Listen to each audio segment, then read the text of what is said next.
Hello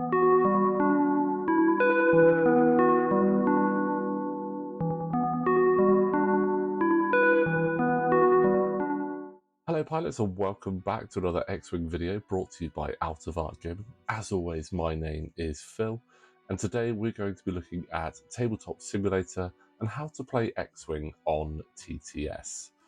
So the first thing you need to do is obviously have Tabletop Simulator, and you can get this from Steam and it's currently around £17. Once you've got that downloaded, you can load it up and this will be the home screen that you see.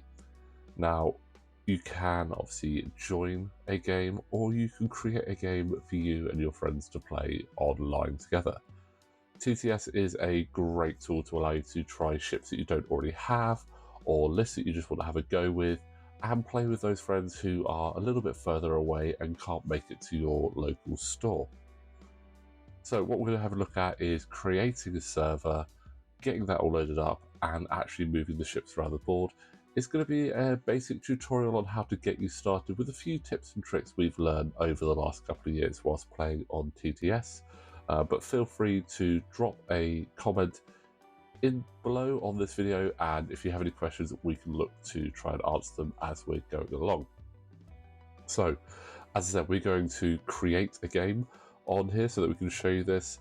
Obviously, we're not going to have another player in with us, so some of the features might not work exactly as you'd expect, but we will tell you what to expect on there.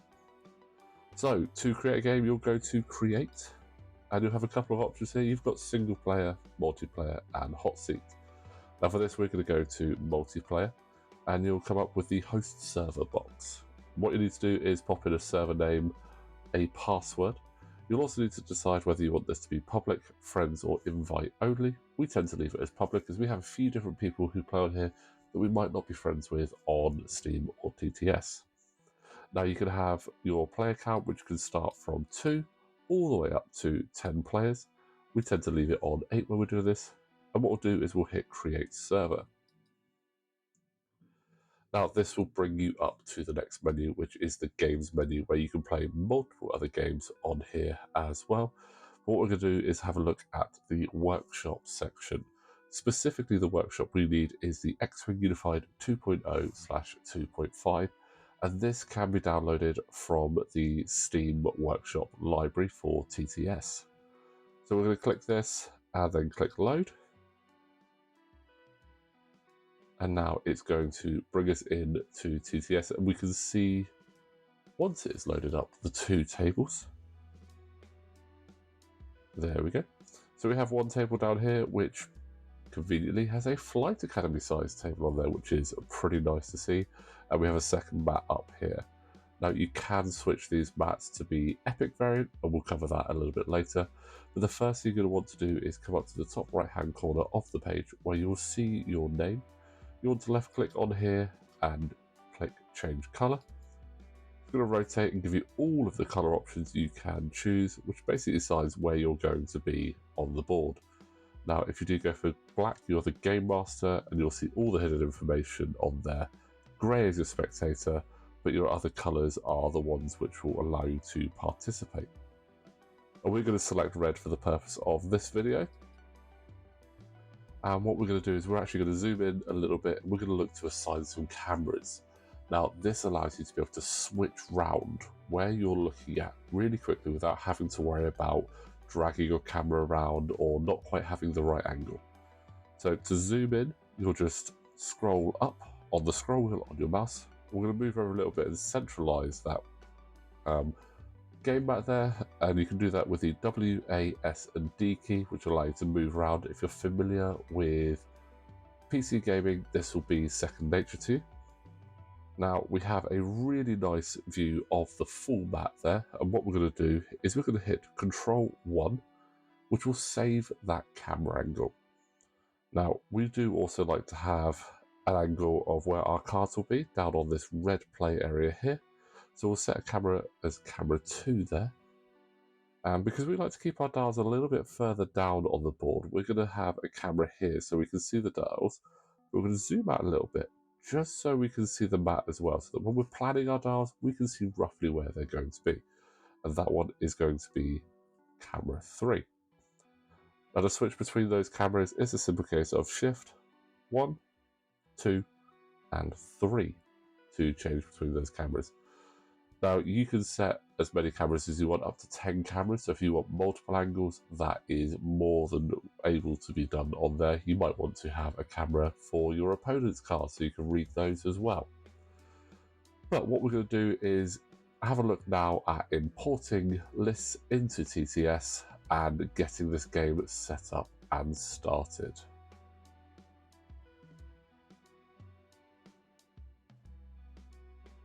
So let's have a look at spawning in your lists. Now on TTS you do have a really handy spawner option on the left hand side here if you're the red player, right hand side if you're the blue player.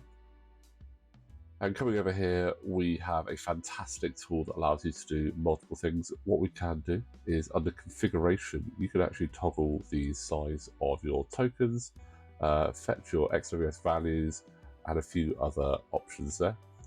You also have single spawner and asset spawner. This will allow you to spawn specific cards or arc indicators if you need them. You've got your scenario setup that we'll cover a little bit later on, but this is a really handy tool. You have the builder that can actually allow you to spawn your list and actually create your list on TTS. Now, whilst this is available, it can be quite long-winded to do and might not have the most up-to-date points on the actual TTS there. So we always suggest using either your XWS spawner or TTS spawner. Now we do our list on Yasby when we're on the laptop, so that way we can just copy and paste those straight in. So let's get a list spawned in. We're just going to spawn in a single ship for each side at this time. So we click XWS spawner, and you can either click paste XWS, which it's not liking me to do, or you can just paste it in straight away there. Now again, here you have two options. You can either spawn the ships, which will completely spawn the list below under here with all the tokens, cards and ships, etc.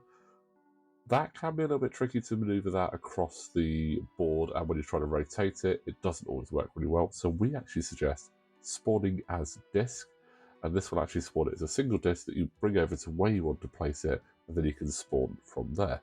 So let's do that now. Click spawn as disk. And here is our disk, which contains our list. So we're going to move down to the board and get ready to place this now.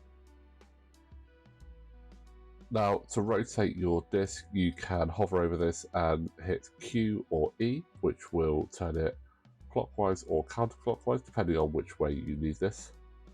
When you do spawn from disk, just be aware that what it will do is it will start straight under the disk and then move across to the right with your entire list. So if you do have quite a large list, you might want to move this a bit further over so that it fits all within the same play area and you don't have to adjust your cameras. Now, because we've got one ship in here at the moment, we're just going to move that to there and click spawn. And we'll just pop the disk just over here, just in case we need it later. You can just delete it, but I would suggest just moving it over. So let's zoom in a little bit here on what we have. So we have Wedge Antilles in his X-Wing with some upgrades there as well, and all of the relevant tokens. Now, this is actually using the new X-Wing Alliance beta points as well, so we spawned that in for that as they were released on the 1st of September. Now you've got two options to zoom in. You can scroll in on your mouse, or you can actually hover over and hit M for Magnify, which allows you to get a really nice close-up of exactly what you want to have a look at there. So you can see your ship and your dial, and that can be really good to read what's on the card if you don't have it on an app next to you or the card in front of you physically. You can also see some of your epic flying on how close you got to an obstacle or another ship. So really cool little tactic there to remember that. Now, when you spawn your ships in, we suggest don't move anything. Keep it where it is because you're going to need to assign the dial to your ship. Now, if you have multiple ships spawning, all of the dials will form in line exact same distance behind all the ships, so you can actually multi-select all of the dials and assign them at one time, which if you've got 6 ships on the board is going to make life so much easier. But for now, to assign the dial, all you do is you pick it up, hover it over your ship, and there we go. It is now assigned to Wedge Antilles and has all of the options on there for when you are going to place your ship on the board. You've got your forward and back, left and right nudges. If you want to tweak that position just slightly, you can rotate it at specific angles, 1 degree, 5 degrees, or 22.5. But once you've got the ship in place, you'll just hit place ship, and that will lock that ship in place, ready to start the game. Now what we're going to do is we're going to spawn in another ship on the other side, so we can actually go through a little mini game there so we can see how to move your ships, how to attack, how to score objectives, and we'll be back in just a moment once we've got that ship spawned in.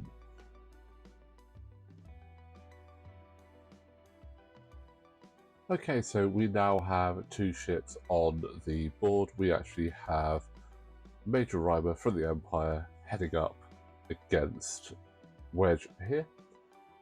What we now need to do is roll for Road. Now, even though these pilots obviously have different initiatives, it's good to roll for Road because it allows you to know who's going to set up your objectives and scenario first, and it's good to follow the standard rules of the game, of which you can find online.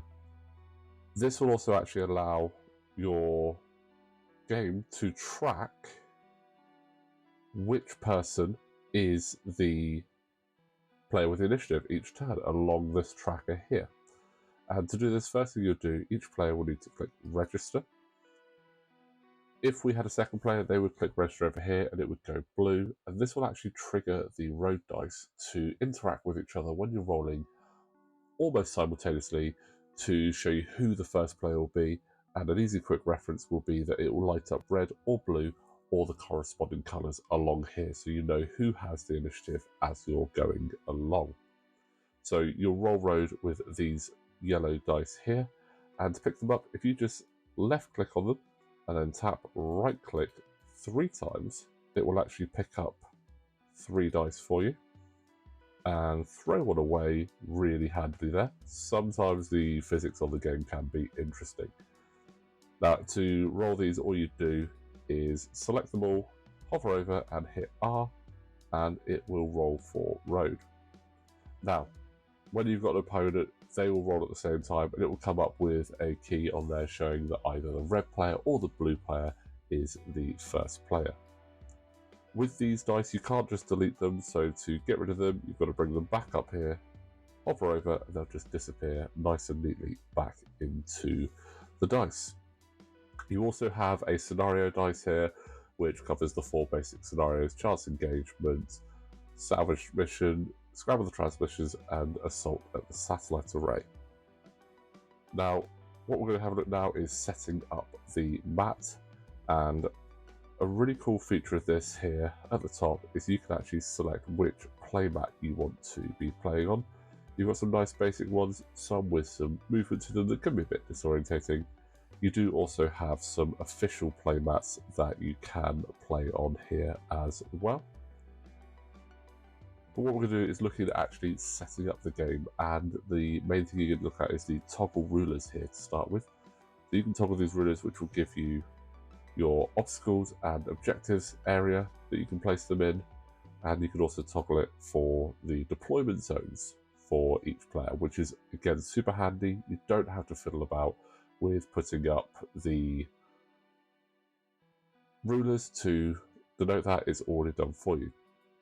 So we're going to toggle there for the obstacle reference.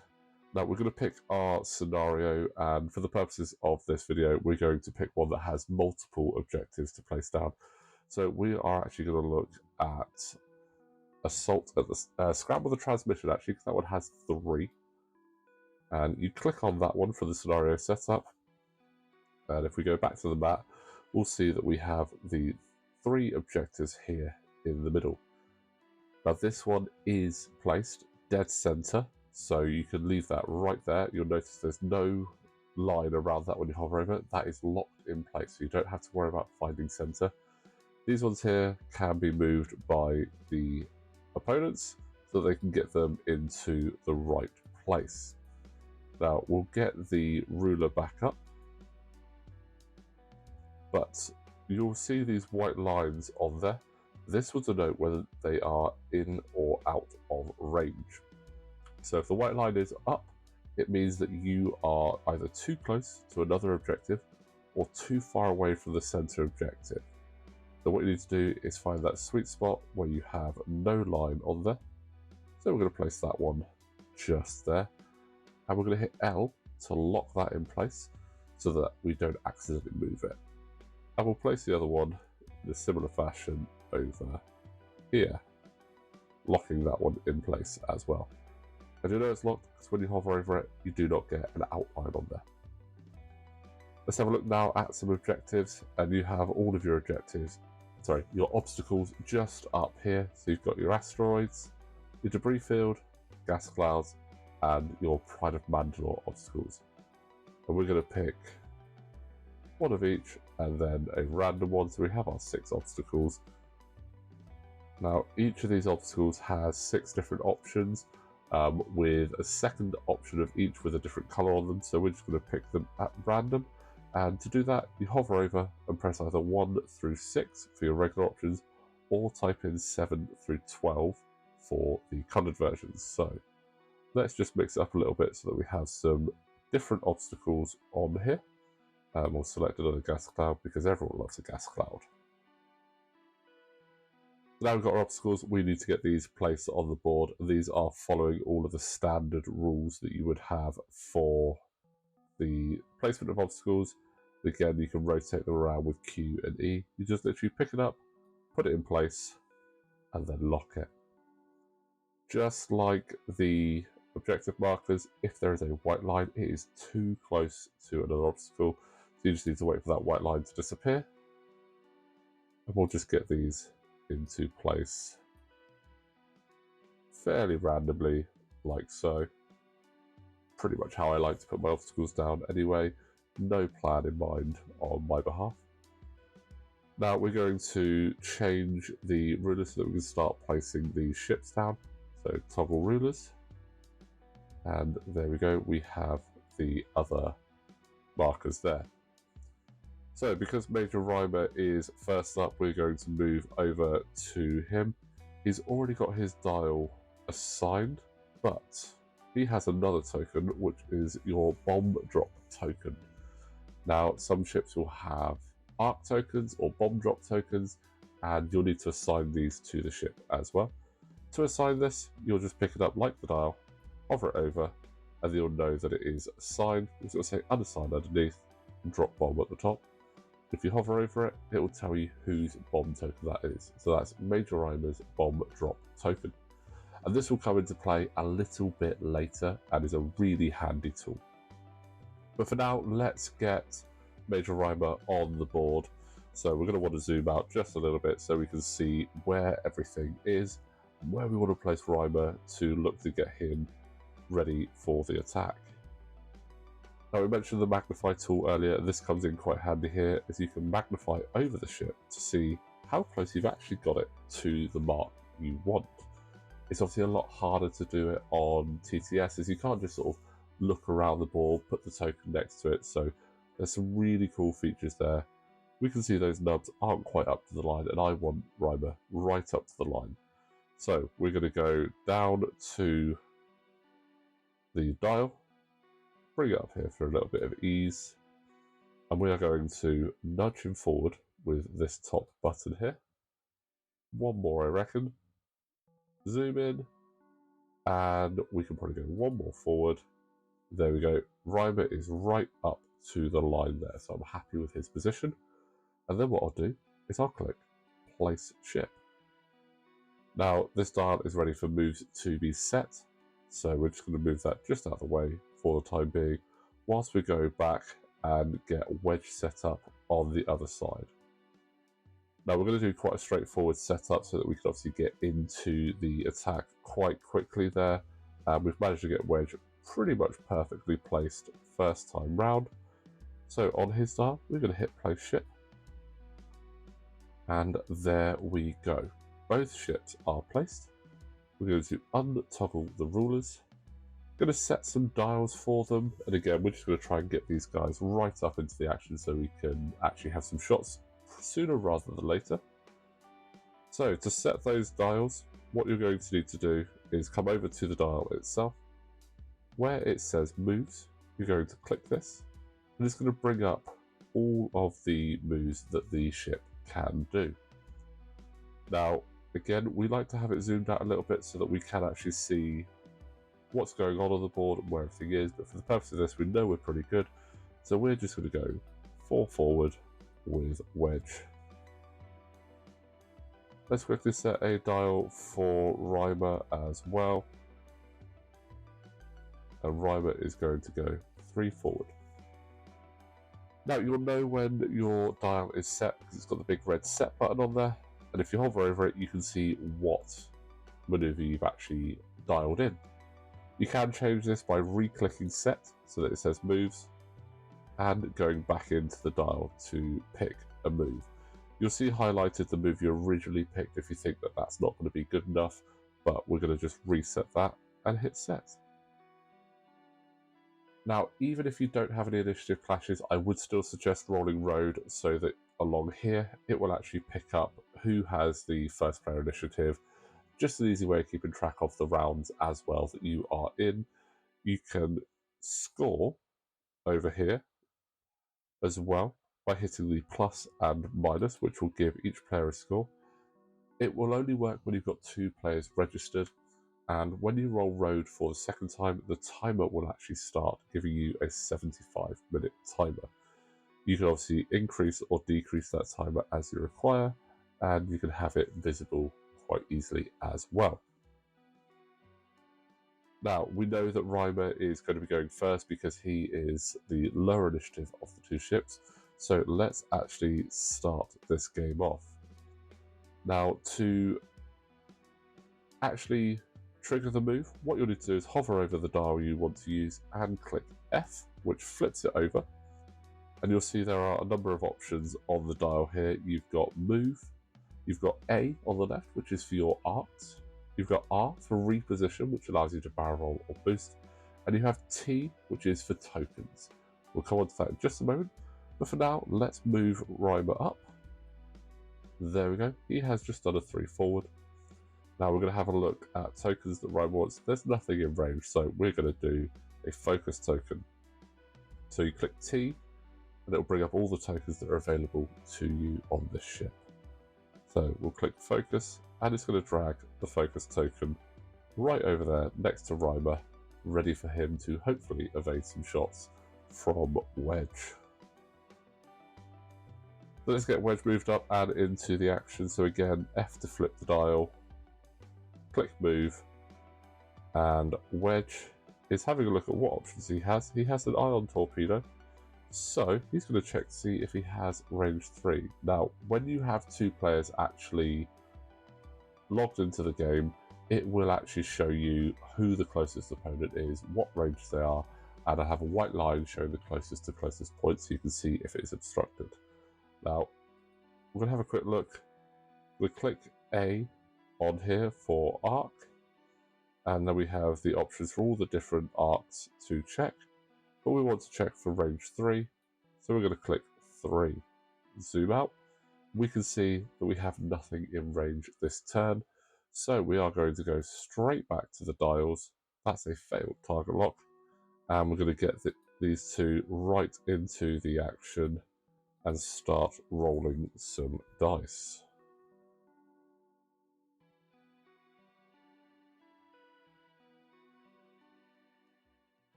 So dials are set, road is done, Reimer's going first. I'm going to remove this focus token, which you can either place back over here and it should disappear in there, or you can hover over and press delete. So Reimer's going next. So 2 bank, he is going to focus again, and we will go over to wedge, who is doing a 2 forward. Now wedge likes this position, so he's going to want to do a target lock to try and make sure he gets a good shot in. So Under tokens, we have this target lock icon here. We're going to click this. It's going to spawn the target lock token with Wedge's name on it right by his ship. And then we just move that over to the ship that we want. Now, if you put it in proximity to that ship, if it hasn't been spent and the ship moves, it will carry on with that ship. Now, we have definitely got range here, so let's double check that. You can right click on the ship and select fire arc. If you have multiple firing arcs, it will allow you to select which firing arc. As you can see, I can also open and close the S fields here, so any actions that you have similar to that, for instance the U-wing or even the repulsor lifts on the HMP, you can do that here. So let's check the firing arc. Now we have, by the look of it, just out of range 1 there. There's a range 2 shot from Wedge in the bullseye. So that is going to trigger his marksmanship there, and also his pilot ability to roll 1 fewer dice. Now you can also check the arcs for other ships if they have a relevant action that might need to be taken into account there. For instance, Fearless or Padme's ability, which allows you to obviously muck up your opponent's rolling. But for now, Wedge has a range 2, which means he's going to have 3 red dice into Reimer. So we're going to select them from over here, where you have all of your tokens and the dice that you need. So that is 3 red dice there. Reimer will have 1 due to Wedge's ability, and we're going to roll these dice. So selecting them all, hovering over and clicking R to roll. That's not a bad attack. Wedge really wishes he'd taken a focus there. Now what he'll do is he's going to spend the target lock. He'll move this dice just over here so we don't accidentally roll that as well. Bring these here and roll them again. That is a very good attack. Wedge has marksmanship, so he's going to be able to spend that as well. And to do that, you can either just try and fight down there by moving the dice around, or if you hover over and press 8, that will bring up the critical result. We're going to have a list of all of these sort of hotkeys in the description below as well, so you can actually take a screenshot of those or put them onto a notepad if you need them. There are so many more that we're not going to discuss, but these are the ones that we find really handy. Now, Reimer's obviously got to try and evade this, and it's not looking good so far. He's definitely taken a hit and a crit, but will he be taking all 3? He's going to roll there, and it's a blank, so unfortunately that does mean he is going to be taking a fair amount of damage. Now your damage deck is over here on the side with the toggles and the scoring. When you come onto this, hover over it and hit R just to give it a shuffle, because it's in a specific order which probably isn't going to be what you're going to want to see. But we're going to bring over our damage cards by left clicking, and the last one we are going to flip over, which is a weapons failure, so that is not ideal at all. Now you can bring a critical hit token over so that you are reminded that he is not in a good way. But let's just remove these dice again, just like the road dice. We can pick them up and drop them back into the dice pool there. Let's see if Reimer has a shot, which he does not. So not a great turn for Reimer there. Now, let's have a quick look at scoring these objectives. So to check if you're going to score the objectives, you can either assign a token on there, which we tend to find best by bringing a target lock token from here, and we pop it on there if we are capturing the objective.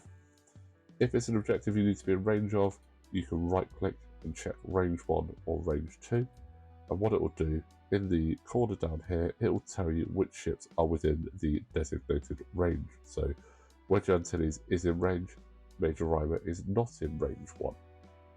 And you can also see the line indicating to the ship as well. To remove that line, just click the white button there. So for the time being, that is the second round done. No no real damage to Wedge at all. He's been quite lucky, but Reimer is hurting. I've got a couple more things I want to show you. So let's just get these dials set ready for the next round. And again, to reset the dials, you just flip them over back to the front side and then click moves and set those dials. So we're going to have a look at some of the fun repositions that you can get on the board now, and also let's have a look at dropping a bomb. So Major Reimer has thermal detonators. We're going to bring the drop token over here because this is a really handy tool. Now, depending on the bomb you have and the cards you have assigned to the ship, it will actually recognize this. So we're going to look to drop a thermal detonator. Now, we've given Major Reimer thermal detonators and the skill bombardier to show you all of the options that you can drop here for this ship. And the only other ship that has crazier options, off the top of my head, even Azamin, will give you the option to do it at the 3 speed as well. But we've got obviously our straight 1, 2, and 3. So for the thermal detonators, 1 to 2 plus skill bombardier 3. Because it's a bomber, you have the bendy 1, 2, and 3 left, bendy 1, 2, and 3 right as well. So we want to see if we can catch Wedge with a thermal detonator. So we are going to click BE1, which is going to give us this angle here. And you'll come over to this side to pick up your bomb, drag it across, and it will automatically lock in place there. And then you can cycle through to get the correct bomb on there. And there are obviously 8 options, thermal detonator being 7. And then to drop the second charge, we're going to do that at a straight 1.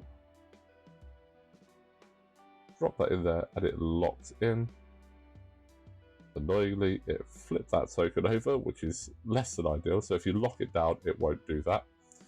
So we'll set that to thermal detonator as well. We're going to move that over, flip these charges using F. Now you can delete them, but it's probably better to flip them in case you do decide to reload any charges.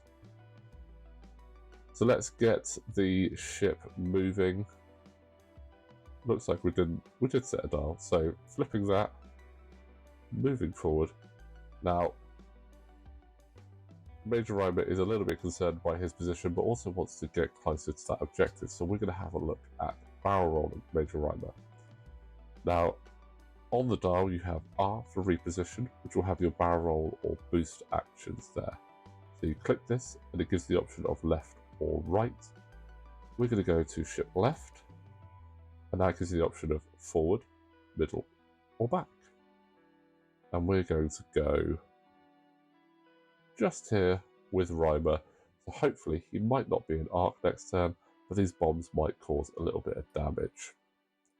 Now, if ever you're doing an action that requires a stress, you just hit the T, and you can bring your stress token, your strain, your deplete, or ion, or whatever action is needed there. But let's get this token just out of the way for now. And let's see what Wedge is doing. Now, Wedge is doing the reposition of the Talon roll, or S-loop. And again, just like when you're barrel rolling, this is going to give you the option of forward, back, or middle. And anytime you're doing one of these advanced maneuvers, it will give you this option. You'll find some ships that have certain abilities that bring up very crazy set of options on there, and you'll obviously have to get used to seeing those when you're doing it with those ships. But for now, Wedge is wanting to try and get a shot, so he is going to go as far back as possible. Now, it won't automatically assign the stress, so we're going to pop that on there for now. So let's move Wedge's dial back over here. And let's have a look and see if either of these bombs catch Wedge. So first thermal detonator, toggle range 1. Nothing, unfortunately, in range there. And again, giving you the bubble, nothing in range there. So Wedge manages to get off scot-free that time. But that, guys, is pretty much the absolute basics for playing TTS. As I said, there are a couple other things on there, assigning arc tokens to your ships, which you'll be able to rotate again by right-clicking, and it will give the option to rotate the arcs. But that is how you play X-Wing on TTS. When you've got more ships, obviously it gets a little bit more complicated, but we've done this all before in real life, so just bringing it to the tabletop is always really handy and allowing you to get those ships out there. Playing against all your friends is the absolute main thing that we are looking for here. Now, if you have any questions or queries about TTS and want to know a little bit more, feel free to drop us a comment below and we'll do our best to answer any questions you have. We're going to have in there the link to the new X-Wing Alliance points as well for you, as well as the hotkeys, so that you can see those and copy them and keep them safe where you want them. But again, guys, thank you all so much for watching. Please don't forget to like this video, subscribe to the channel, and we will see you next time.